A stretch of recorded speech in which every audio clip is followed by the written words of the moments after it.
Good afternoon, everybody. Welcome to Networking Thursday. We're very glad you're with us today. It's April 27th, 2023. Please note this event is being recorded and is currently live on Facebook. The recording will be on the Career DFW Facebook page and the Career USA YouTube channel for others to view in the future. By participating in this event, you give consent for your name and picture to appear. Please note that any comments you put in the Zoom chat window will not appear in the recording. For those people who are on Zoom, if you'd like to enter any questions you've got, you're welcome to do that. You're also welcome to network with everybody else who's on the call today. Put in your contact information, link in with all the people who are here. Put in your name, target companies, what you're trying to do, put in your LinkedIn profile, let people know who you are. If you're not connected to everybody who's on the call, please do so.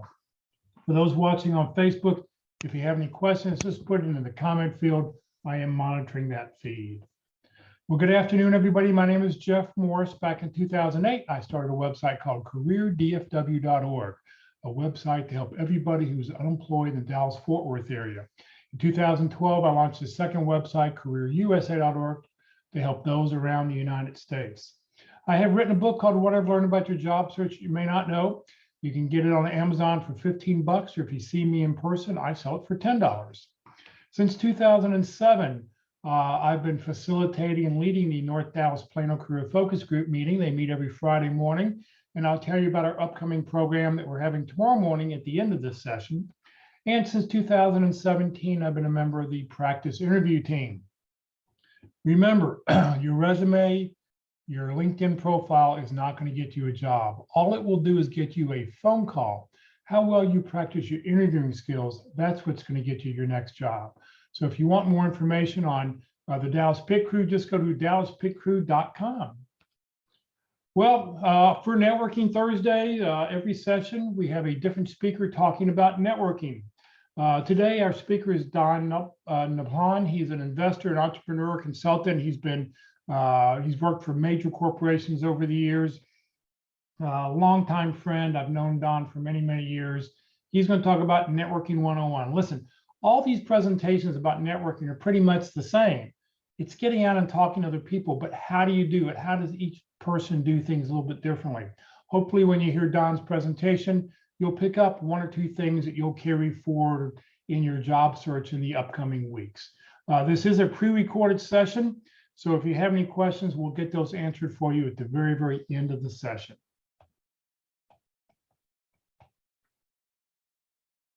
I've been in your seats. I'm not an HR professional, so to speak. I'm not trained in HR, but I have held pretty high level positions with Fortune 500 companies. So I've hired, fired, and I have been hired and fired, downsized, whatever you want to call it. So I've been through the mill a few times.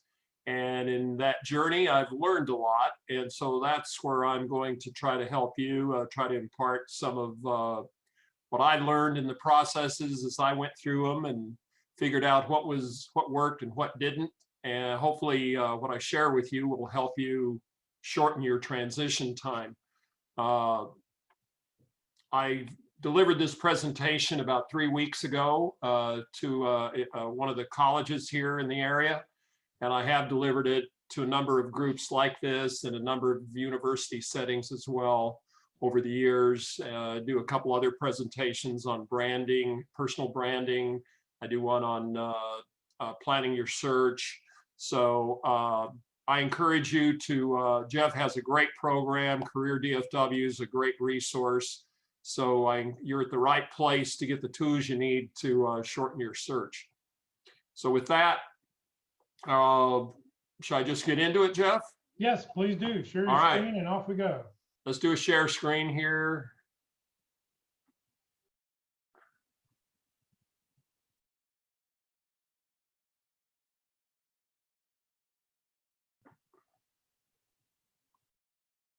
I hope this is the right one.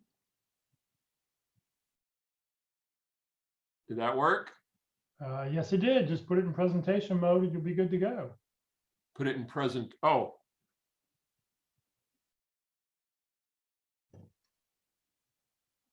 We're good? Now you're good. All right, everyone. So we're going to get started. Today we're talking about networking.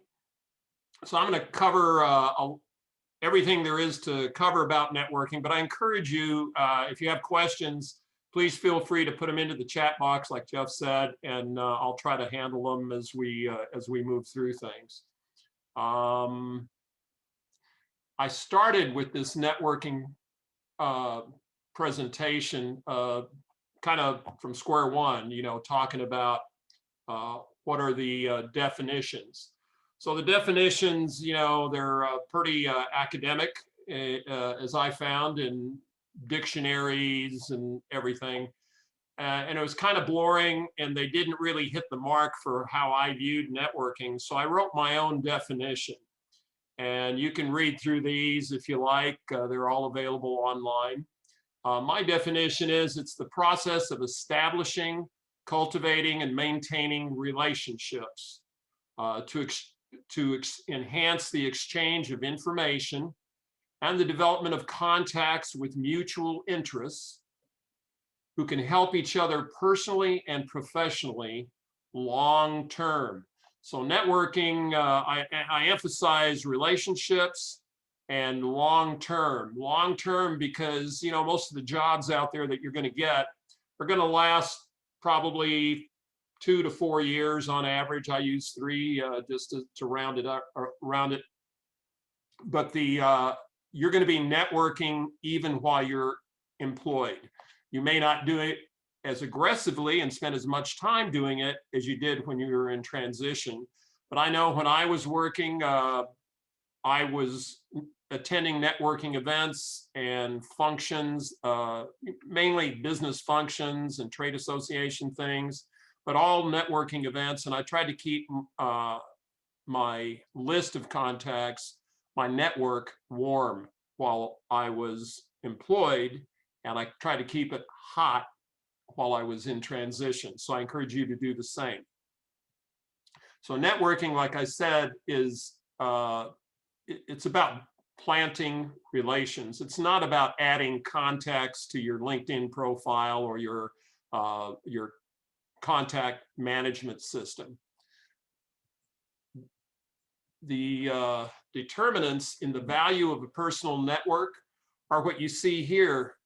This is a little bit dated. It's about 10 years old, from 2008, but the numbers still pretty much hold. I ask you not to get so involved in the exact percentage, but just in the trend that they represent. The level of the relationship determines the value of the network. So if you have 500 contacts in your network, but you really only know maybe 70 of them, in my mind, that 70 is the core. So the level of the relationship, how deep and strong the relationships are, determine the value of your network. So it's not about more contacts, it's about more relationships. As a job seeker, we should try to mirror what the employer does when hiring. So this is a hiring pyramid, and kind of the process. On the left-hand side, that's the employers. So when an employer has an opening, their first go-to is an internal promotion or an internal candidate. If they don't have that, they look for contacts through their existing staff. Hey, do you know anybody? Does so-and-so in your department looking to move into a different role? That sort of thing. And then if that doesn't work, then they move into networking, and they network in some of the same places that you should be networking, mainly trade associations, things like that, professional organizations. And through that, if they still haven't found the right candidate, they go to recruitment agencies, and from there to job boards.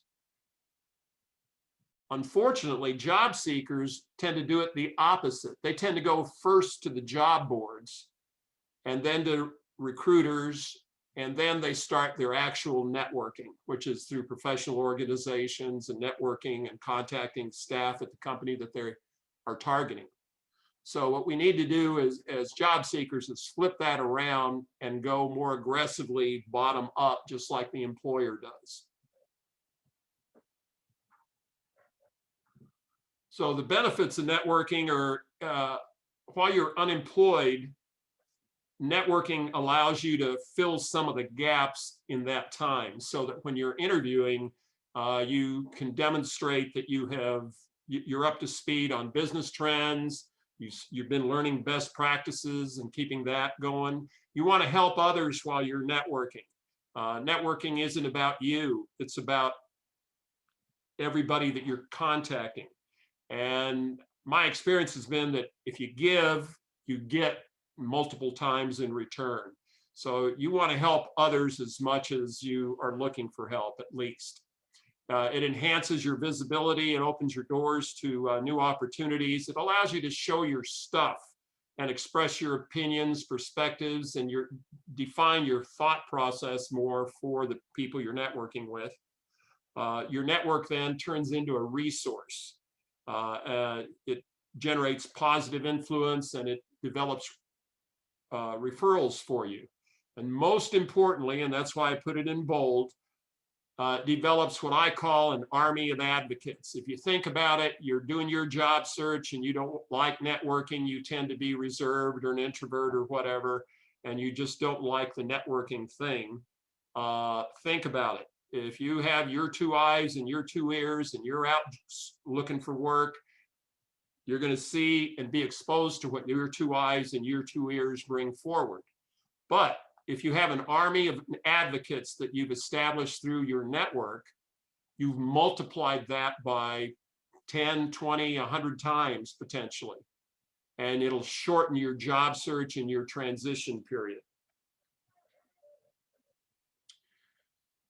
So I tend to be a data guy. When I started my job search years and years ago, I looked at everything that I had to do, and it was just like drinking from a fire hydrant. That's why a lot of what Jeff has done with Career DFW helps you, and he provides all kinds of resources that touch all of these things. But networking itself stood out and has always stood out as the primary way of getting your next job. Right here, in this report, it's saying networking is generating 74% of the jobs. I've seen it 60% and as high as 90%. So for the sake of argument, we'll say 75%, 80% of the jobs are found through networking. That's not to say that you're not going to get some off job boards and social media and recruiters, etc. But networking is what is going to be the one that is most apt or has the highest likelihood of helping you get to your next position. Now, 70 to 90%, like I said, of positions are filled through networking. Some people are very adept at networking. I learned to network by doing it a lot. And if you tend to be shy or introverted, you still got to get out there. You have to be, you've heard in many of these meetings that you're attending that you're now a salesperson. You're not an accountant or a financial person or an engineer or product manager. Everybody's in sales right now because you're selling yourself. You're selling your background and your skills. Doesn't mean you have to adopt the personality of a salesperson and be very flamboyant and outgoing, but you have to come off confident, and you got to be able to express yourself. And we're going to go into some of that. Excuse me. The key thing is that if 75% of the jobs are had through networking, only 25% of job seekers actually spend time. I'm sorry, only 25% of job seekers invest 0 time networking. So by focusing on networking, you've already eliminated 25% of your competition for the next job. So I encourage you to, and I'm going to do a time breakout towards the end of the presentation to show you how I recommend you spend your time in job search and what role networking has in that. So another part of networking that is very important is referrals. Networking generates referrals, and referrals generate results. 70% of positions that are out there are filled through connections within a company. In other words, an employee at a company brings in or recommends someone for a position within the company that they're already working for. And you think about it from the employer's perspective. You know, as a sales guy, I came from a sales background, and my theory was you listen more than you talk, and you always put yourself in the position of the customer. In this case, your customer is the employer. So the employer's goals are to enhance the culture within their company. So their current employees know the culture, they know the employee, they know the employee's attitude and fit within the culture, and they're great employees. And so they want more of the same. So, you know, in Spanish, there's a saying, dime con quien andas y te digo quién eres. Tell me who you run with, and I'll tell you who you are. So if you get from an employer's perspective, if you have an employee, a good employee that recommends someone, that recommendation is going to carry a lot of weight for you. So referrals are critical within a company. 70% of the positions fill through referrals. The kicker is only 7% of applicants are going after referrals within a company aggressively like they should. Only 7% coming through an internal referral. And even with 7%, yet 40%, the companies are hiring 40% of their employees through employee referrals. So I encourage you to reflect on who you know at what companies, and as you're networking, keep in mind your target companies and target roles, and look for individuals that are, in your estimation, sharp individuals that you meet while you're networking, and ask them where they work and who they work for. You know, show some interest, because those referrals from folks like that are going to be very productive for you as far as ending your transition period. You want to network with a purpose before you even start your job search. And I do this in my personal branding thing and in a bunch of other present. I always tell people, before you start looking for a job, make a plan. This is a business. This is serious stuff. So write a business plan for yourself, a job search strategy with strategies and tactics on exactly how you're going to do it. And I spent probably 2 weeks putting a plan together before I even thought of putting a resume together to put out there. So you got to know what you want. You got to prepare. You've got to be aware of your personal brand as well. When you're networking, you are on display. You're being sold. Networking, in my mind, is advertising. It's the same as a consumer packaged good company buying an ad on TV or buying an ad on social media. Your personal brand is equivalent to a brand that a company has. So you want to treat it that way, and you want to reinforce that brand regularly. And when you network, you want to be very consistent. So branding while networking is a very important concept. We can talk more about that down the road if you like. You got to establish credibility. And it's not, when I say credibility, it's not just what you know, what your degree is, and how many acronyms in your discipline that you can throw out in a 30-second pitch. But credibility also is accounted for by how often you show up. You know, there's networking events all over the cities. This is a networking event.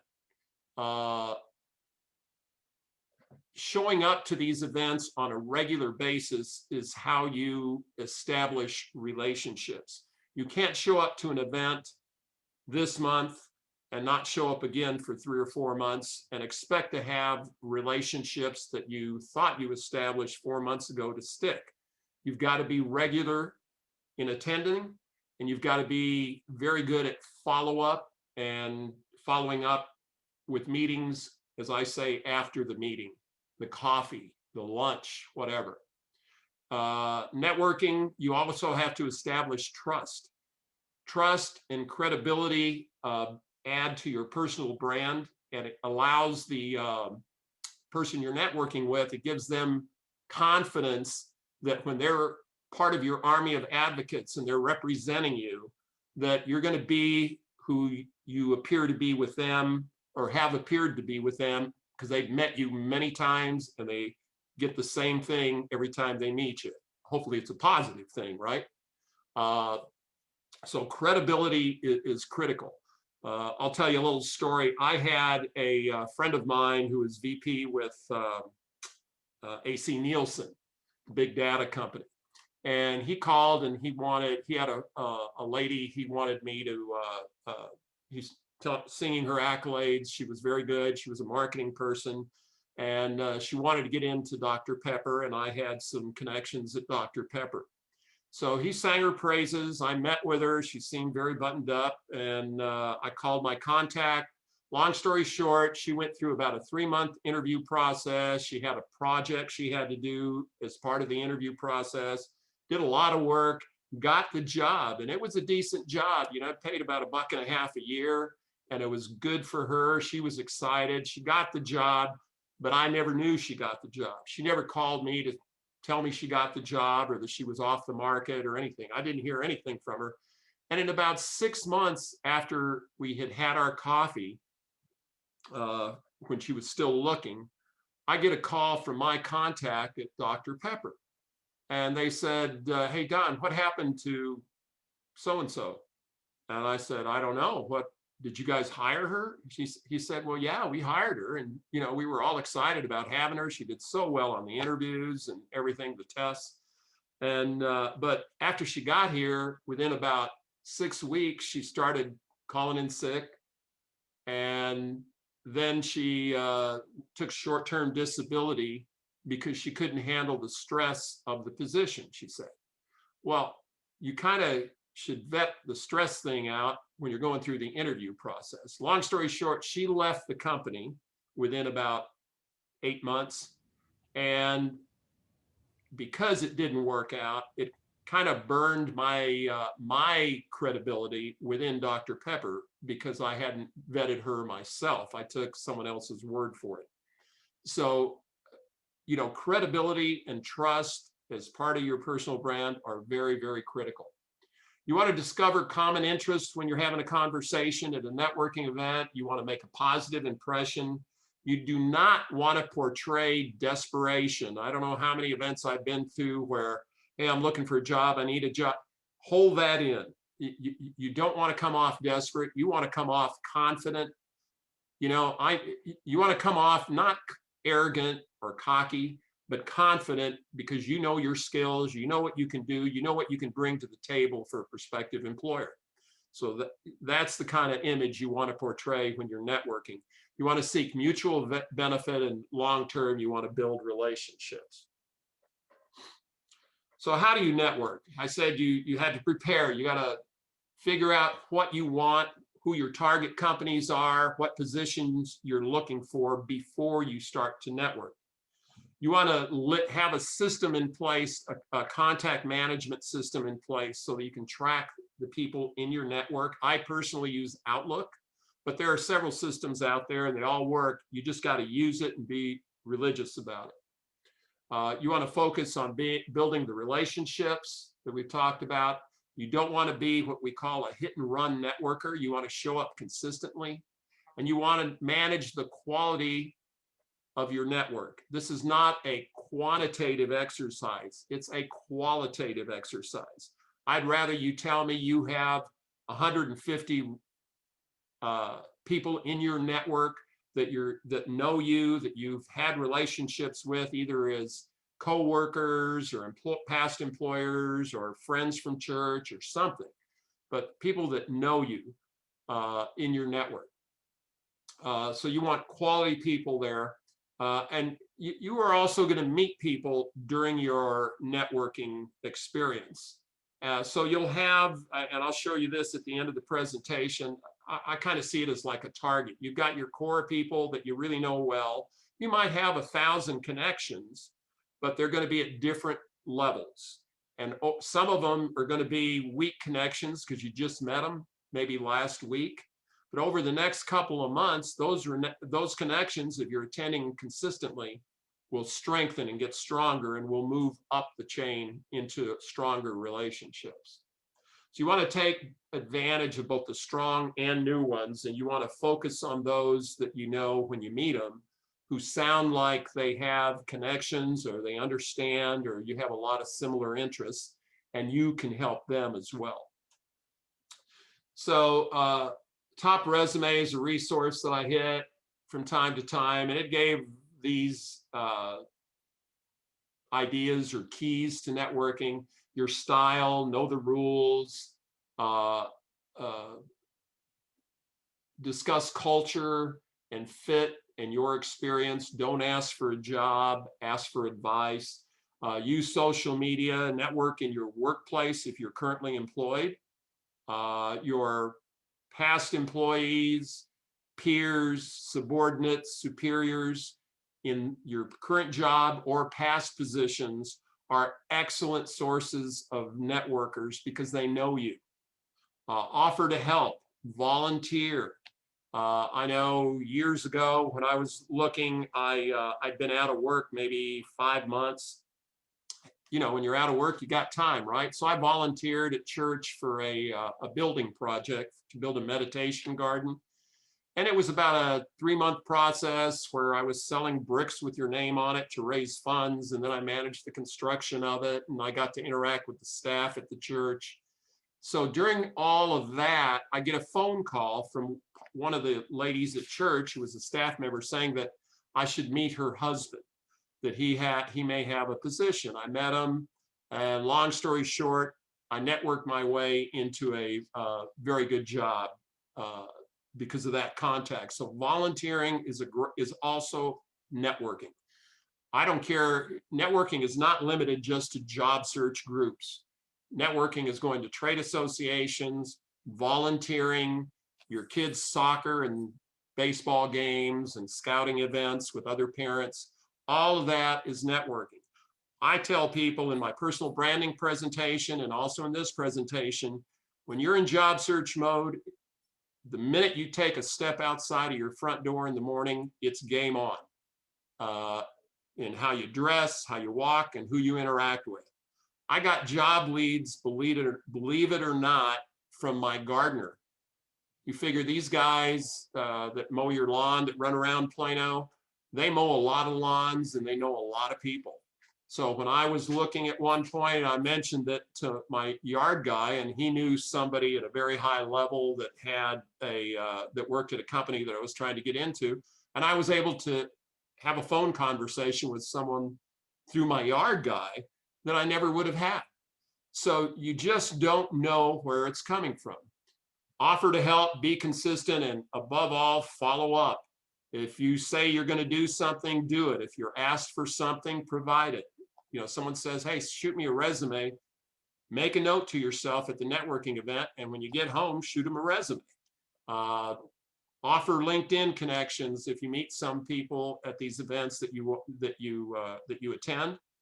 And when you do a LinkedIn connection, don't just send the regular invite that LinkedIn provides. Write a quick note. So you figure they're meeting a lot of people just like you are. Set yourself apart. Let them know, hey, we met at this event. It was great talking to you about XYZ. I'd like to connect with you on LinkedIn and maybe grab a cup of coffee next week if you have a second. So follow-up is critical. How to network, figure out what you want before we already talked. I'm going backwards here. Okay, networking is conversational and networking is interviewing. People are interviewing. You're selling yourself when you're networking. It's not as aggressive as a flat out interview would be, but people are trying to understand who you are, what you're about, will you fit will my friend enjoy meeting you that works at company X over here? It's all conversational, and it is. I approached it the same as I approach interviewing.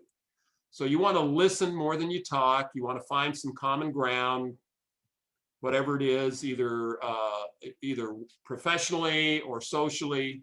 If you get into what you do, don't inundate them with too much information, but talk, when you're doing your 20 or 30-second pitch, focus on results, not what you're looking for.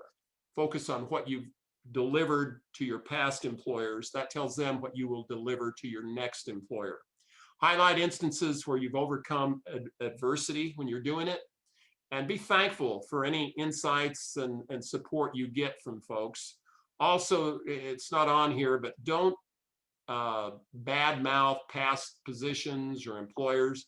Let go of the fact that you are not working right now and why you left your last position. Be positive always. Don't ever be negative. Always be positive about everyone you've worked for and worked with. Don't try to monopolize the attention or the person's time. Many times at these networking events, people are trying to talk to as many people as possible. I was in an event 2 weeks ago, and I walked in, I knew absolutely nobody at this place. And within about 5 minutes, I had my typical club soda with lime. And I started talking to somebody. And by the time I stayed there about an hour and a half, and I had what I would call 7 or 8 good conversations with folks.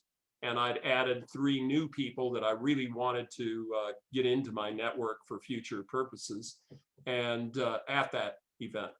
And so try not to monopolize people's time.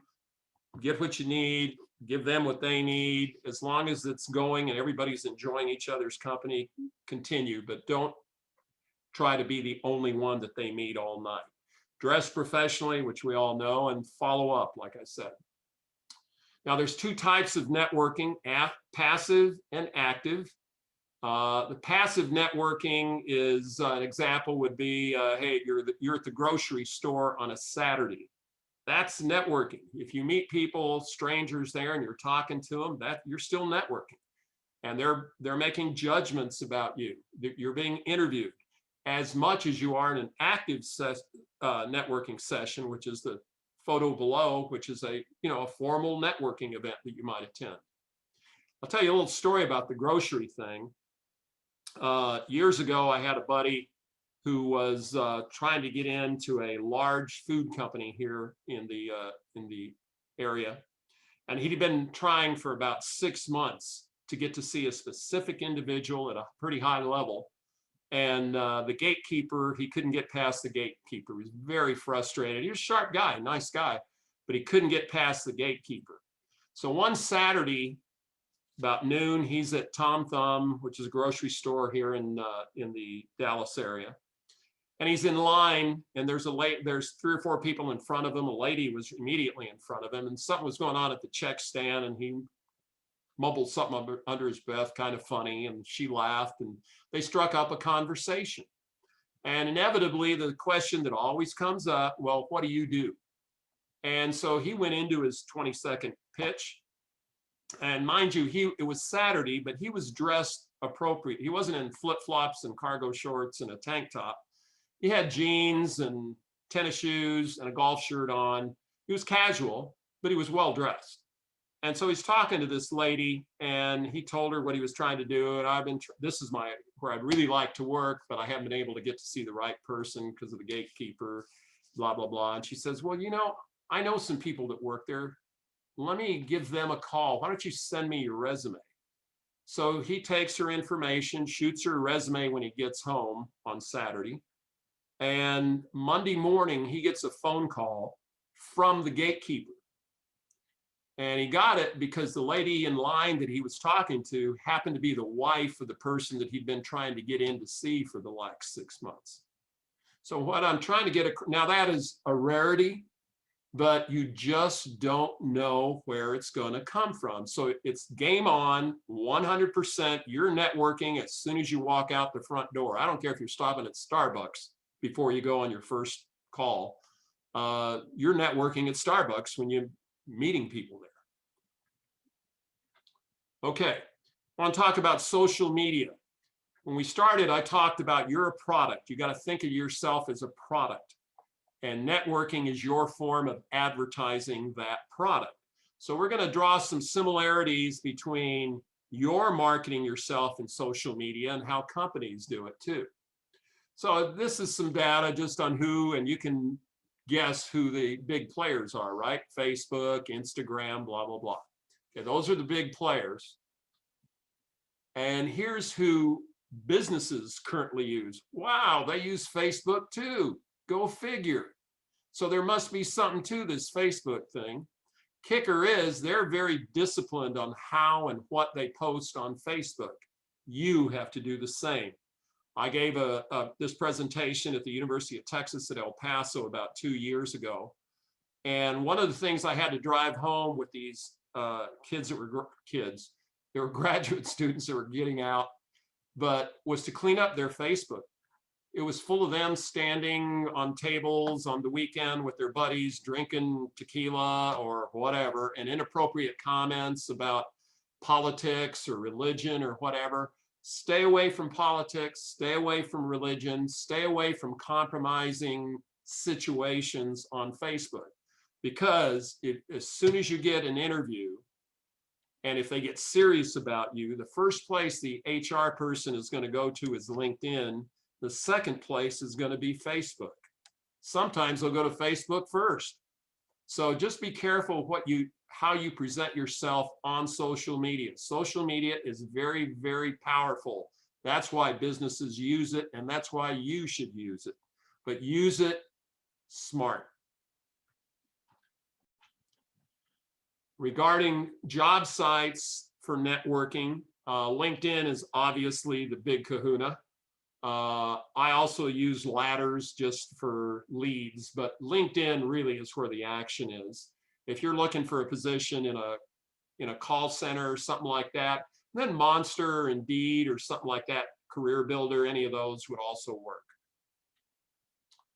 So the goals for social media for a company are to increase brand awareness. Know who they are, know what their products are, know what the culture of the company is. Same thing applies to you as a job seeker. Social media is going to determine your brand awareness, or the awareness that people have of your brand based on what you post on social media. So I just caution you, be careful, but use social media. As far as developing your job search plan, social media should have a definite part within networking and within branding. Some of the methods of branding, with COVID and Zoom meetings and all that, things have kind of changed over the last year or so. But I'm kind of old school, and I think most people are, in that 95% of professionals consider face-to-face a very important method of communication. The close rate to face-to-face meetings is 40% from a sales standpoint, and again, you're selling, right? 72% of people confirm that their impression is influenced by a handshake in the experience. I know when I was hiring, I hired a director of call center one time, and we had 2 candidates coming in. Immediately, I eliminated one of the candidates based, in my mind anyway, based on how he greeted me, how firm his handshake was. You don't want to break someone's hand, but you want to have a confident shake and make a positive impression. You want to have a smile when you come in and be relaxed and confident, excited about where you are. You don't want to come in there trembling in fear because you're scared of what's going to happen. So 72% confirmed that their impression is influenced by their experience in a handshake. Many of these meetings, face-to-face meetings, are so productive that companies that I used to work for, large companies, and I thought, gosh, we have a lot of meetings. How do I get my work done? And then I saw this: for every $1 that they invest in a meeting, they get a return of $12.50. So both in efficiency and more productivity and learning, etc. Yet 39% of people, 40% of your competitors, socialize more online than in person. So again, you've eliminated 40% of your competition here if you're networking in person. So we've talked part of networking, obviously, you'll always get the question, so what do you do? So you have to have your pitch ready. I encourage you to write down your pitch, write it on paper, and memorize it. I also encourage you not to make it a minute or 2 minutes. Make your pitch about 20 seconds, 30 if you have to, but about 20 seconds should be enough for the elevator to get up to the 3rd floor, right? So be succinct and adjust to your audience when you develop your pitch for your networking. Have a generic, I had a fellow I was trying to help, and he had a title that he was going after. He had it on his business card, on all his social media, that he was a success driver. That was the job he was looking for. No, strategic success partner. And I was like, what is that? He had an IT background, and apparently that's a title that they use in the IT space. But me, I'm not from IT. So you need to have kind of a generic pitch that you can use, because you're going to be meeting people that you don't know who they are or what they do. And odds are they're not going to be specialists in the industry in IT or engineering or accounting or whatever that you're in. Odds are that they're going to be in something else. So you kind of have to not dumb it down, but just simplify it so that it's easy for them to understand and they can more easily help you down the road. Now, if you're speaking with someone who is in the same discipline as you, then it's fine to use the acronyms from that discipline. They will understand what you're talking about. Keep it short, sweet, and to the point, 20 to 30 seconds max. Now, after you've memorized it, throw it away, because you don't want to have, when they ask you what you do, you don't want to stand there with your arms on your side and recite it verbatim like a robot. You've got to adopt it. It's got to be yours. It's got to come from inside you. It's got to be natural. So once you've memorized it, you've got it down well, then you'll be able to deliver a pitch that is really you. It'll deliver the right information. It won't be too long or too short. It'll be natural. You'll be confident and you'll be relaxed when you do it. And I promise you that nobody wants to stand there and listen to a 1 or 2 minute pitch that is robotic. They want a 20, get to the point quick, tell me what you're about, what do you do? Oh, I understand. And if they need more information, they will ask that, and the conversation will evolve like it should. So it'll encourage questions. It's the same methodology you use with a resume.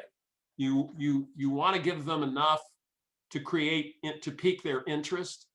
If they have, you want to create questions so that the conversation and the dialogue evolves. Some of the pitfalls in networking that you need to be aware of that could trip you up is your personal brand. And or people close to you know what your personal brand is. You may or may not have to adjust. So I encourage you to talk to people that know you really well. Your spouse is a great source, but have them not hold back. Tell them you want to know the good, the bad, and the ugly about what their impression of you is. What do people think of me as an individual? My brand. Give me some adjectives. Body language is critical.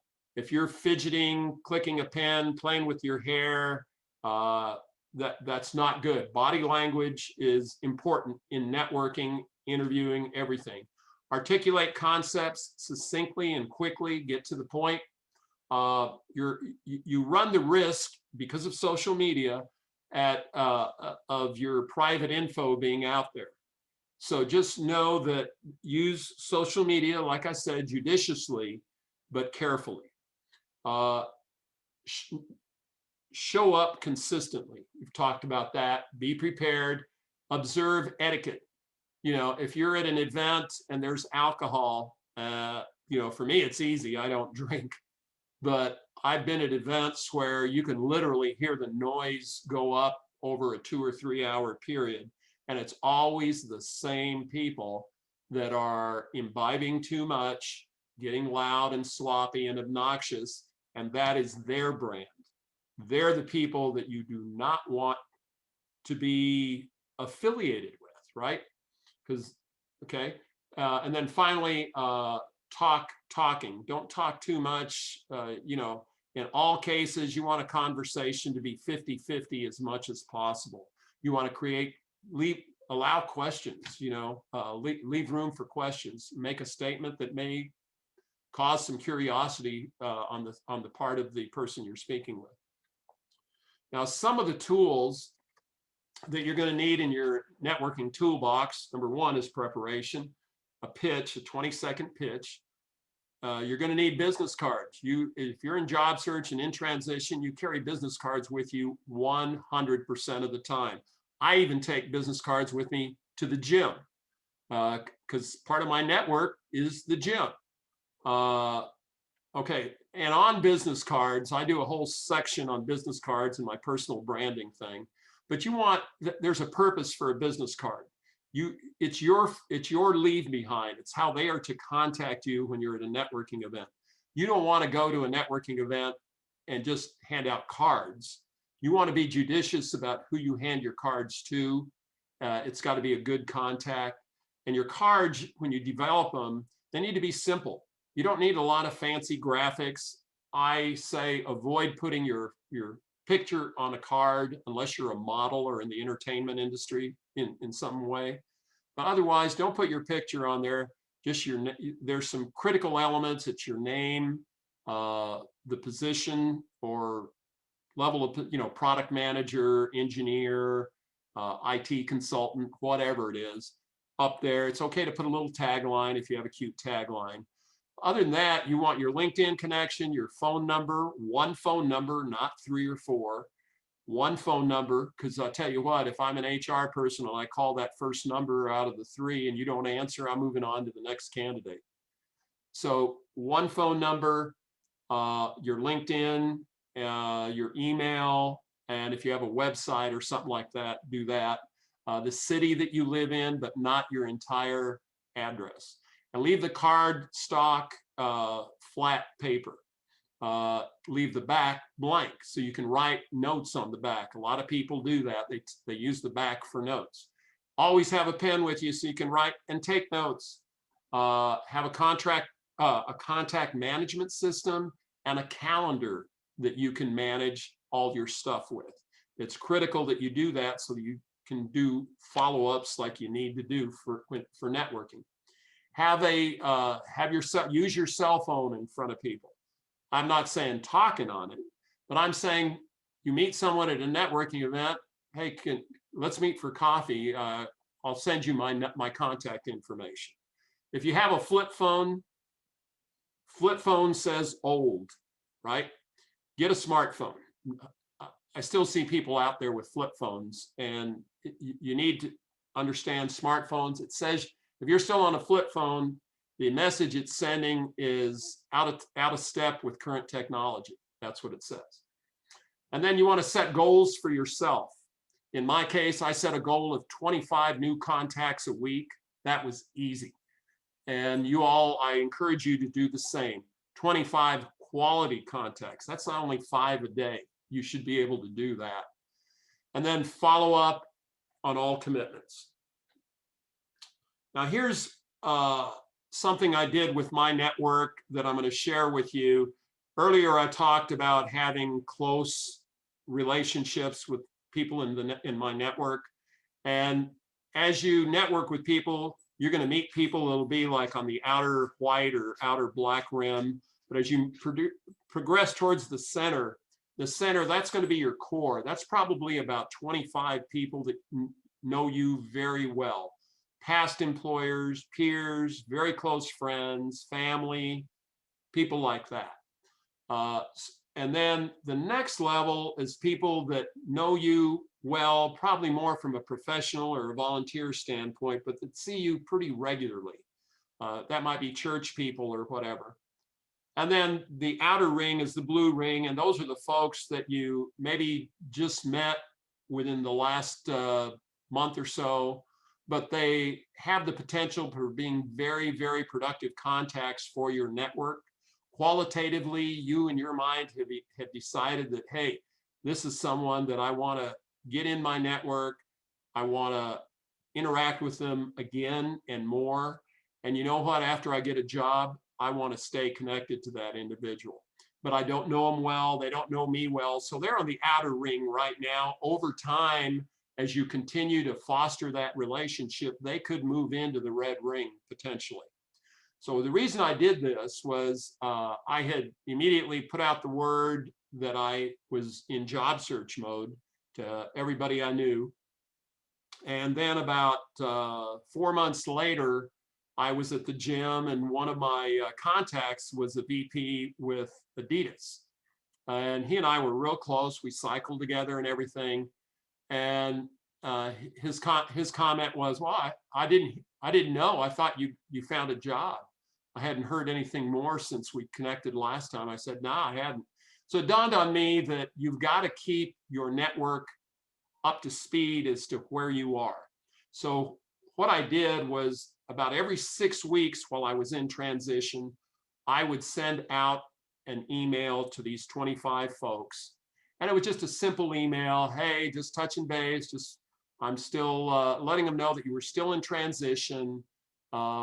You've had these 3 interviews and gone to some networking events, and you were hoping to hear back from this company soon, but you never know.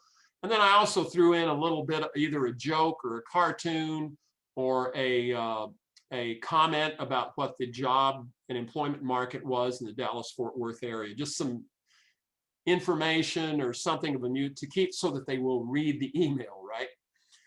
I did the same thing for the red level, and I did that every 8 to 10 weeks.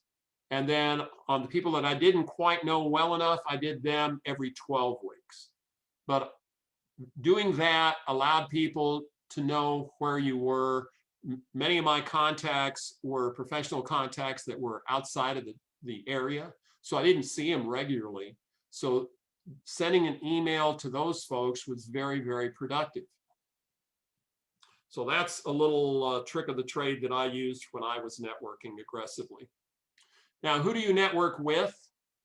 Everybody, from the barista at Starbucks to the yard guy to consultants.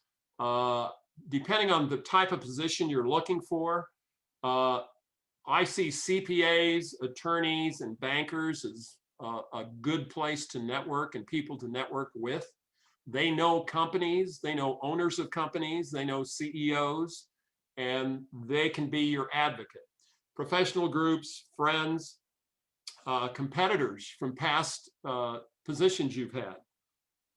Competitors love to hire from their other competitors. So competitors that you've met would be a good place to network. Church contacts, alumni groups, civic groups, military. If you're a veteran, there's veterans groups out there that are very active. Consultants are another great place to network. Consultants know a lot of CEOs and HR people at companies. They know a lot of companies that are hiring and laying off. So consultants are good people to network with. Service providers, vendors. So all these are folks that you can network with. Here's some of the groups that you can source out to network with: trade and industry associations, church groups, social events, civic groups, volunteer organizations, your country club if you're a country club person, small business owners. There's small business groups, and don't poo-poo small businesses. If you came from a large corporate background like I did, the best job I had after 30 years with Fortune 500 companies was with a company that sold $100 million a year. And it was a great job and it paid great. So look at all levels, especially as you get older. Think about it. As an employer, put yourself in the employer's shoes.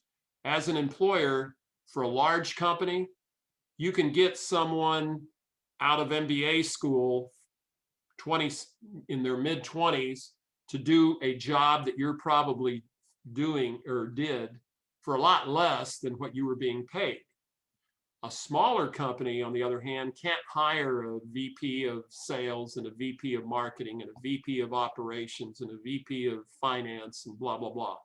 But they can hire one individual at a high level to kind of oversee all those functions.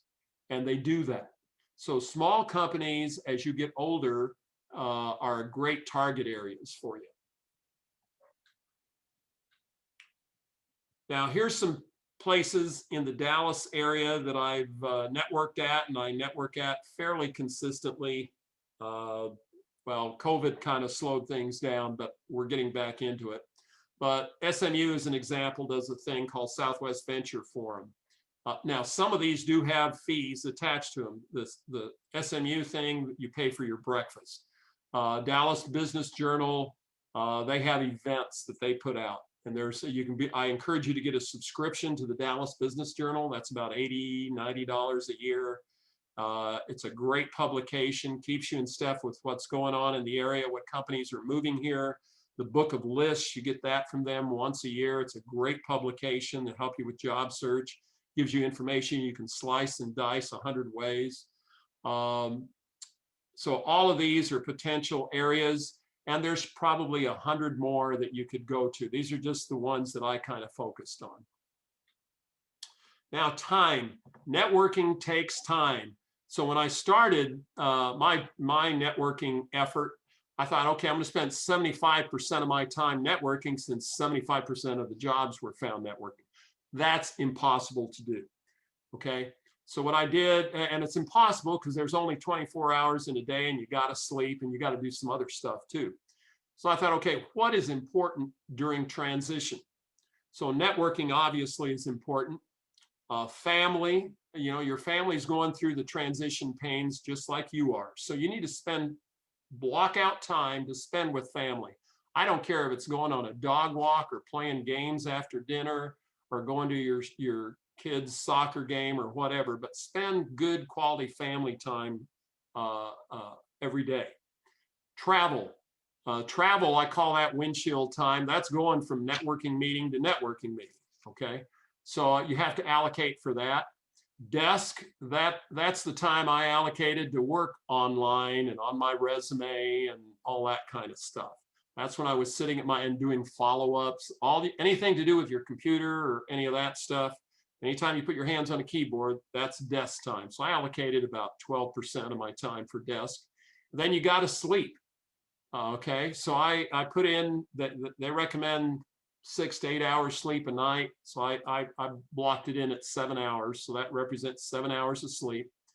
And then I'm real big on exercise. If you don't exercise, you need to. And it doesn't mean you got to go run a marathon, but walk for an hour a day, do something. Exercise gets the endorphins going. It keeps you positive. It's healthy, so it's good for you physically, but it also keeps that space between your ears in the right place. It keeps you confident and makes you happy. Exercise is a good thing, and it should be part of your job search strategy.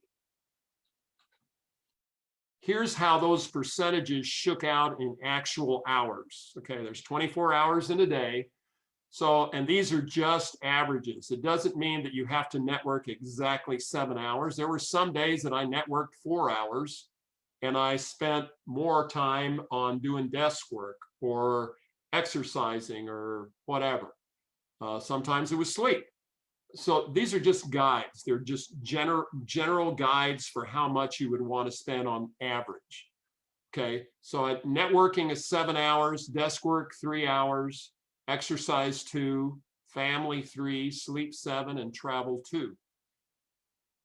Now, when I did job search, it wasn't a 8 to 5 job.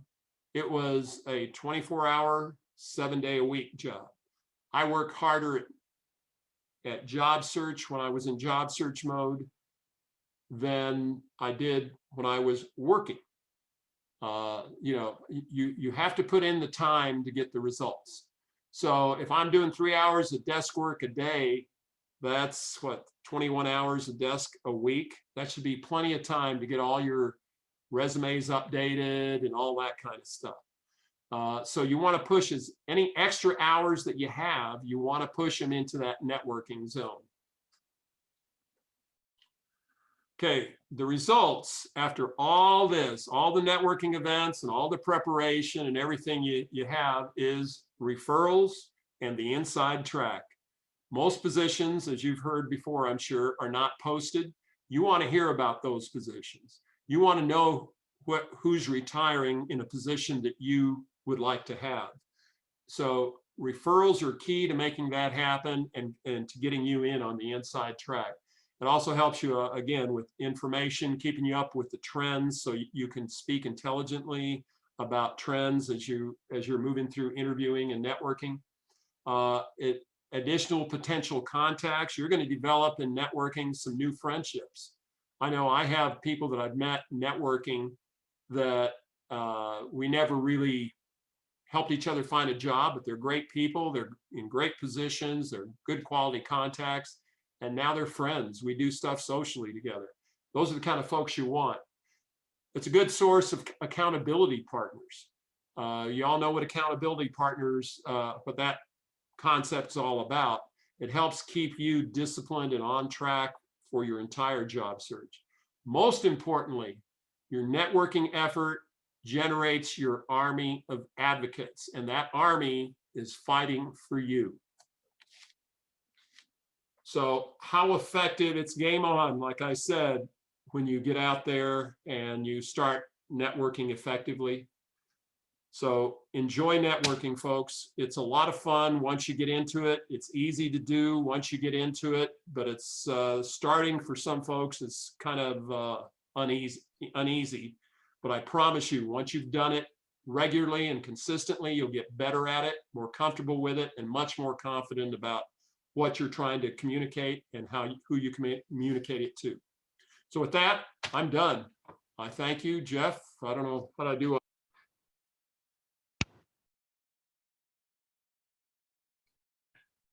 All right, that is Don's presentation. I really appreciate his time to give it to us. I mean, I think it's just really basic things that he's talking about.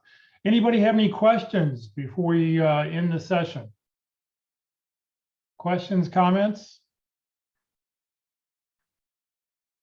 All right, let me share a few slides. We'll get out of here. I just want to remind people, Career FW and Career USA, we're putting on training 4 days a week. Please join us tomorrow morning at the North Dallas Plano Career Focus Group meeting.